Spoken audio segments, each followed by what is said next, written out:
शहर जिला कांग्रेस कमेटी के अध्यक्ष भाई यशपाल जी, उपस्थित सभी हमारे यूआईटी के पूर्व चेयरमैन मकसूद भाई और हमारे सभी उपस्थित गणमान्य बीकानेर के नागरिक बंधुओं, भाइयों, बहनों और नौजवान साथियों, पत्रकार बंधुओं,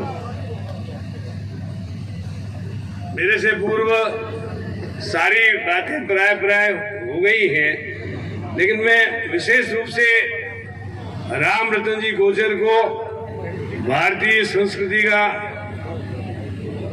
संरक्षक और ये कहना चाहिए कि हमारी जो संस्कृति रही है, मातृ देवो भव, पितृ देवो भव, आचार्य देवो भव, ये तीनों गुण उनमें विद्यमान थे। बहुत से लोगों ने ये बातें बताई कि उनकी पढ़ाई, अरे वो गुणे हुए थे, इतने एक्सपीरियंस लोगों में से थे कि संगठन किसी को बनाना है तो उनसे सीखो। हमारी शहर जिला कांग्रेस कमेटी नहीं थी, पहले देहात और शहर की एक ही कमेटी थी, लेकिन उन्होंने सारे सदस्यों को बांध करके रखा था। कई बार उन्होंने इस्तीफा दिया, लेकिन राम रतन जी गुर्जर को वापस वो काम करना पड़ता था। उसका कारण क्या था कि संगठनात्मक ताकत उन्हीं में थी। वो 36 कौमों को साथ लेकर चलते थे और सदैव उन्होंने संस्थाओं का निर्माण किया। अकाल पड़ गया, बरसात नहीं, खेती कैसे हो? तो लोगों को रोजगार देने के लिए अकाल रात के काम उन्होंने शुरू करवाए। खादी की संस्थाओं को शुरू किया। वो खुद कहते थे, मैंने उनसे सुना कि खादी कपड़ा नहीं है, ये विचार है, और इस खादी से हजारों लोगों को, लाखों लोगों को रोजगार मिलता है। उस कपड़े को पहनने से ये महसूस होता है कि वो सर्दी में गर्म और गर्मी में ठंडा रहता है, और ये श्रम से बना हुआ है। स्वयं चरखा काटते थे। उन्होंने राजस्थान खादी ग्रामोद्योग प्रतिष्ठान उन्होंने ही बनाया था। सहकारी संस्थाओं का निर्माण किया। गांव-गांव में उन्होंने अकाल पीड़ितों के लिए दवाओं का प्रबंधन किया। हमारे बीकानेर में दुर्भाग्य से यहाँ पर शुरू में एमएलए हमारी पार्टी के नहीं बने थे। हालांकि मोतीचंद जी खजांची साहब ने कांग्रेस ज्वाइन की, उसके बाद मुरलीधर जी बने। यहाँ का प्रतिनिधित्व न होते हुए भी उन्होंने राजस्थान के नेताओं को, केंद्र के नेताओं को बांध के रखा, और यहाँ पर मेडिकल कॉलेज की स्थापना में उनका सबसे बड़ा योगदान। उसके बाद वेटनरी यूनिवर्सिटी जो आज बनी हुई है, शिवकामू हॉस्पिटल जो बना हुआ है, वेटनरी कॉलेज लाने में सबसे बड़ा हाथ यदि किसी का रहा तो उसमें सबसे पहला प्रमुख नाम आता है राम रतन जी गुर्जर का। उसमें भीमसेन जी चौधरी साहब का योगदान, मूलचंद जी पारिक साहब का योगदान, लेकिन इन सबको जोड़कर रखने वाले थे पन्नालाल जी बारूपाल। इन सबको जोड़कर रखने का यदि किसी ने काम किया तो वो हमारे अध्यक्ष उस समय के राम रतन जी गुर्जर ने किया। आज ये कमर्शियल लिफ्ट जो आप देख रहे हैं, इस लिफ्ट को लाने में भी उनका बहुत भारी योगदान रहा।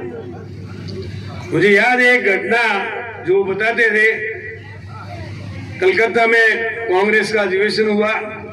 उस अधिवेशन में जो सेवा दल के लोगों की ड्यूटी थी, राम रतन जी गुर्जर उसके इंचार्ज थे। उस समय के तत्कालीन प्रधानमंत्री पंडित जवाहरलाल जी नेहरू बिना बैच लगाए हुए जा रहे थे, तो उन्होंने कहा, हम आपको जानते हैं, आपका आदर करते हैं, आप देश के प्रथम प्रधानमंत्री हैं, आप जा सकते हैं, लेकिन आपके बैच नहीं लगा हुआ है। प्रधानमंत्री जी वापिस गए और जाकर के बैच लगा के आए, और उसके बाद उन्होंने उनको आगे जाने का रास्ता दिया। हालांकि उन्होंने बहुत आदर, उनका सीखने का नहीं, आप वो कह सकते हैं कि नहीं, कई बार देखते हैं कि लोग खड़े हो जाते हैं कि नहीं आप नहीं जा सकते। उन्होंने कहा, हम आपको जानते हैं, लेकिन आपने जल्दी में बैच नहीं लगाया है। तो पंडित जी तो बहुत अनुशासित थे, वो गए और बैच लगा के और फिर ये बहुत अच्छा काम कर रहे, और उन्होंने उल्लेख किया अपने स्पीच में कि सेवा दल की टीम इस बार बहुत अच्छी है, जिन्होंने सुरक्षा व्यवस्था को चाक चौबंद कर रखा है। इसी प्रकार उनके कई ऐसे उदाहरण हैं जिनके आधार पर मैं कह सकता हूं कि उन्होंने अपनी विद्या, शक्ति और धन का सांगोपांग सदुपयोग किया। संस्कृत में एक श्लोक आता है, विद्या विवादाय धनम मदाय शक्ति परेशान परिपीडनाय खलस्य साधो विपरीत वेतन ज्ञानाय दानाय च रक्षणाय। सज्जन व्यक्ति अपनी विद्या दूसरों को सिखाने के काम में लेते हैं। सज्जन व्यक्ति अपने धन का उपयोग परोपकार के कार्यों में खर्च करते हैं, और सज्जन व्यक्ति अपनी शक्ति का उपयोग पीड़ित मानव की रक्षा में लगाते हैं। इसके विपरीत जो दुर्जन लोग होते हैं वे अपनी विद्या कुतर्क के लिए अपना धन, अहंकार, दंभ और अभिमान में खर्च करते हैं। उसमें लगे रहते हैं कि मैं करोड़पति हूं, मैं अरबपति हूं, मैं खड़कपति हूं, और अपनी शक्ति दूसरों को परेशान करने के लिए उपयोग में लेते हैं। लेकिन राम रतन जी ने इन तीनों का उपयोग, गुणी थे, अनुभवी थे, तो उन्होंने अपना ज्ञान, अपना अनुभव लोगों में बांटा। उन्होंने कई लोगों को तैयार किया। आपको याद है मूलचंद जी का टिकट सबसे पहले उन्होंने दिलाया, और उसके बाद हम लोग जब टिकट मांगने के लिए तैयार हुए तो हमको भी गाइड करते थे, आपका कौन समर्थन कर रहा है स्टेट लेवल पर, कौन कर रहा है आपको नेशनल लेवल पर, कौन आपको यहाँ पर किस तरीके से, आप नए नए आदमी हो, किस तरीके से आप आगे बढ़ोगे। तो कहने का मतलब ये है कि अपने ज्ञान का वो शेयर कर दे। उसके बाद वो अपने धन उन्होंने हमेशा परोपकार के कार्यों में खर्च किया। वेद व्यास जी ने जब 18 पुराण लिखे तो उनको एक वैश्य मित्र ने पूछा, वो बड़े विद्वान थे वो भी, व्यास जी महाराज बुरा नहीं मानो तो आपसे एक बात कहता हूं कि आपने इतने प्रश्न लिख दिए, उनको पढ़ेगा कौन, आगे कंप्यूटर एज आ रही है। उन्होंने कहा ऐसे लोगों के लिए 2 लाइनें लिख के जा रहा हूं, अष्टादश पुराणेषु व्यासस्य वचनम द्वयम परोपकार पुण्याय पापाय परपीडनम। उन्होंने कहा मेरे 18 पुराणों का सार ये है कि परोपकार से बड़ा कोई धर्म नहीं है, कोई पुण्य नहीं है, और दूसरे को पीड़ा पहुंचाने से बड़ा कोई पाप नहीं है। ये बात राम रतन जी की कोचर के रोम रोम में भरी हुई थी। उन्होंने जीवन पर्यंत गरीब गुरुओं की मदद की, दीन दुखियों की मदद की, और जीवन पर्यंत उन्होंने परोपकार के काम किए, किसी को कष्ट नहीं पहुंचाया। उनके विरोधी भी इस बात की तारीफ करते थे कि यदि सज्जनता सीखनी है तो राम रतन जी कोचर से सीखो। ऐसे राम रतन जी कोचर थे। उन्होंने सदैव सिद्धांतों से कभी समझौता नहीं किया, सिद्धांतवादी थे। मैंने कभी भी उनको खादी के कपड़ों के अलावा कभी किसी ड्रेस में नहीं देखा। गंजी से लेकर सारे कपड़े जो हैं, धोती, कुर्ता, सभी जो हैं उनके खादी के होते थे। और इसी प्रकार उन्होंने जीवन पर्यंत, उनको लोगों ने षड्यंत्र करके उनके साथ कई कूट रचित काम किए, लेकिन माननीय न्यायालय ने उनको बाइज्जत सभी मामलों का निर्दोष है।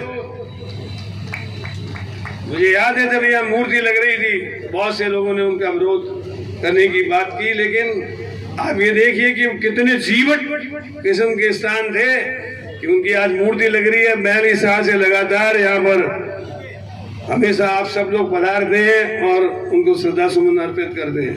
क्यों? इसलिए कि उनसे, उनके जीवन से हमको सीखते हैं। मुझे एक बात और याद आती है कि राम रतन जी कोचर जब गणराज्य निकालते थे, उस समय भी आप जानते हैं उक्र जी जैसे आदमी, ना भी उक्र दुर्वासा की प्रतिमूर्ति थे, लेकिन उन्होंने कभी उनके काम में इंटरफेरेंस नहीं किया। इसलिए उक्र जी बरसों तक उस काम को करते रहे, और गणराज्य में अपनी पार्टी के नेताओं के खिलाफ भी लिखने में उन्होंने कभी कोई संकोच व्यक्त नहीं किया। निर्भीकता से कलम चली। और उसके बाद जब राजनीति से विलग हो गए तो बल्लभ संदेश, और बल्लभ संदेश में सबसे पहले क्या लिखा हुआ होता था, न मैं हिंदू हूं, न मुसलमान हूं, न मैं सिख हूं, न ईसाई हूं, न वैष्णव हूं। श्रीमद वल्लभ विजय सूरीश्वर जी का वो संदेश कि मैं वीतराग परमात्मा के बताए हुए मार्ग पर चलने वाला एक पथिक हूं, पूरे प्रिंट पे लिखा हुआ होता। मैं लगातार विमल जी मेरे को भेजते थे, मैं नियमित रूप से उसका पाठक रहा। और उस वल्लभ संदेश में सभी धर्मों के धर्म गुरुओं के विचार प्रमुखता से हमारे सामने पढ़ने को मिलते थे। वैष्णव धर्म क्या कहता है, लेकिन सब धर्मों का सार एक ही है कि हम परित सरिस धर्म नहीं भाई, पर पीड़ा सम नहीं अदमाई। परित के समान कोई धर्म नहीं और दूसरे को पीड़ा पहुंचाने से बड़ा कोई पाप नहीं। ये सारी बातें वल्लभ संदेश में लिखी हुई हमने पढ़ी है। आज इसीलिए इस दिवस को सद्भावना दिवस के रूप में मनाते हैं। कई बार कहते थे इकबाल साहब की एक उक्ति को कि मजहब नहीं सिखाता आपस में बैर रखना, हिंदी है हम वतन है हिंदुस्तान हमारा। इसलिए आज के दिन हम ये संकल्प लेके चले कि हम सद्भाव बनाए रखेंगे और धर्म, भाषा, जाति, मजहब या अन्य किसी आधार पर हम इस देश को टूटने नहीं देंगे। राम रतन जी गोचर हमेशा ये बात कहते थे कि हमारा संविधान जो है वह सेकुलर है, हमारा संविधान स्वतंत्रता, समानता, धर्मनिरपेक्षता, पंथ निरपेक्षता का प्रतीक है। इसको बनाए रखना है और ये जब भी बनाए रख सकेंगे जब इस प्रकार के सद्भावना दिवस से प्रेरणा लेकर। आप देखिए राम रतन जी गोचर का मकान जानते हो, कमरुद्दीन चला गया, कमरुद्दीन की उनकी एक भीत है। और शुरू से इनके घर में मैंने गायों को देखा है, वो ये भी कहते थे गावो विश्वस्य मात्र। ये मैंने उनके मुंह से सुना हुआ है कि गाय भारत की माता नहीं है, पूरे विश्व की माता है। और गौवध जो हो रहा है, आज भी गायें कट रही है, आज गायें निर्यात हो रही है और गायों को का मांस बेचने वालों से राजनीतिक दल चंदा ले रहे हैं। उसके बारे में वो अफसोस करते थे। आज इलेक्ट्रल बॉन्ड जो आए हैं उनमें आप देखो कि किन किन पॉलिटिकल पार्टियों ने किन किन से चंदा लिया है। इसलिए हम सब लोगों को ये संकल्प लेकर चलना चाहिए कि हम गाय का वध रोकें। हम अहिंसावादी हैं, हम तो किसी भी पशु की हत्या होने के खिलाफ है क्योंकि हमारा अहिंसा में विश्वास है। और जो गाय माँ 1 वर्ष तक दूध पिलाती है, 1.25 वर्ष तक दूध पिला देती है, गाय उनको पूरे जीवन पर्यंत दूध पिलाती है। इसलिए गाय का वध रुकना चाहिए। और इसके लिए सुखाड़िया साहब ने राजस्थान में कानून बनाया था और उसमें प्रभावी भूमिका यदि किसी की रही थी तो उनका नाम था राम रतन जी कोचर। यहाँ गाय के जाए को भी यदि कोई मारता है तो 5 साल तक की जेल होती है राजस्थान में। तो केंद्रीय कानून बनना चाहिए। और जो लोग राजनीति करते हैं, देश धर्म का नाता है, गाय हमारी माता है, केंद्रीय कानून बनाते नहीं। इसलिए आज के दिन हमको सद्भावना का संदेश लेके जाना है और अहिंसा का, अपरिग्रह और विद्या, शक्ति और धन का सांगोपांग सदुपयोग जैसे राम रतन जी कोचर ने किया था वैसा काम हमको करना है ताकि विद्या, शक्ति और धन का हम सांगोपांग सदुपयोग मानवता की सेवा के लिए, दीन दुखियों की सेवा के लिए कर सके। इसी प्रकार आपने ये भी देखा होगा कि मंदिरों में जिस समय वाल्मीकि भाइयों को प्रवेश नहीं दिया जा रहा था उस समय राम रतन जी कोचर अपने साथियों के साथ पन्नालाल जी बारूपाल और हमारे कई शहर के माननीय गणमान्य लोगों को लेकर उन्होंने मंदिर प्रवेश करवाया। ऐसे महामना को मैं अपनी विनीत श्रद्धांजलि अर्पित करता हूं और उम्मीद करता हूं कि उनके बताए हुए मार्ग पर चलकर हम समाज में सद्भावना बनाए रखेंगे। आप सबका बहुत बहुत धन्यवाद। जय हिंद।